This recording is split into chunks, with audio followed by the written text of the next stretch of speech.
Military spending is soaring to new heights, with $1.8 trillion spent in 2018 alone.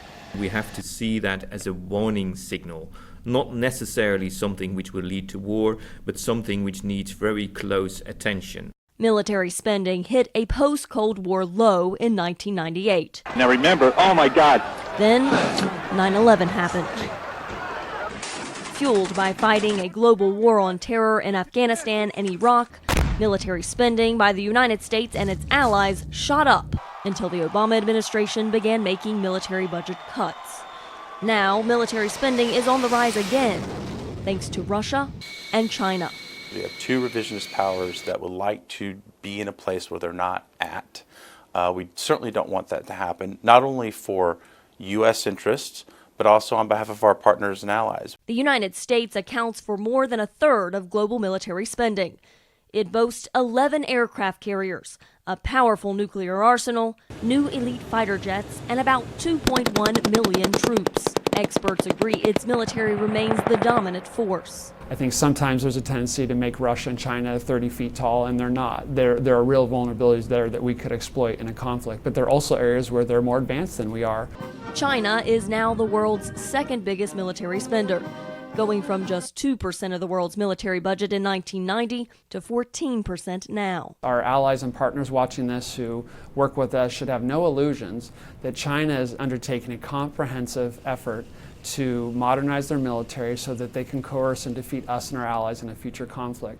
China built 2 aircraft carriers in the past decade, and a third is under construction. It has developed its own elite fighter jets, and troop numbers have swelled to more than 2.5 million. And China is investing in new technologies, including hypersonics, weapons that would fly 5 times the speed of sound.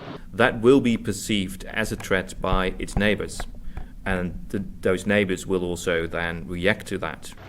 For example, India upped its military spending more than $11 billion in just 3 years, now ranking 4th overall. Although Russia slipped from the top 5 spending countries in 2018, it still has NATO's attention after invading Georgia in 2008 and annexing part of Ukraine in 2014. The 29 NATO countries spent $963 billion, 53% of world military spending in 2018.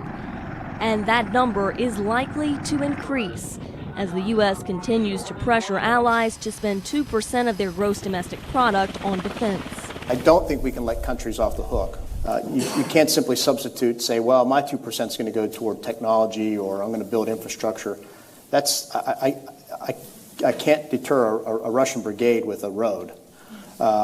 We need real capability. As nations prepare for worst-case scenarios, world powers are fully aware that any potential conflict among them would be catastrophic. Carla, Babb, VOA News, the Pentagon.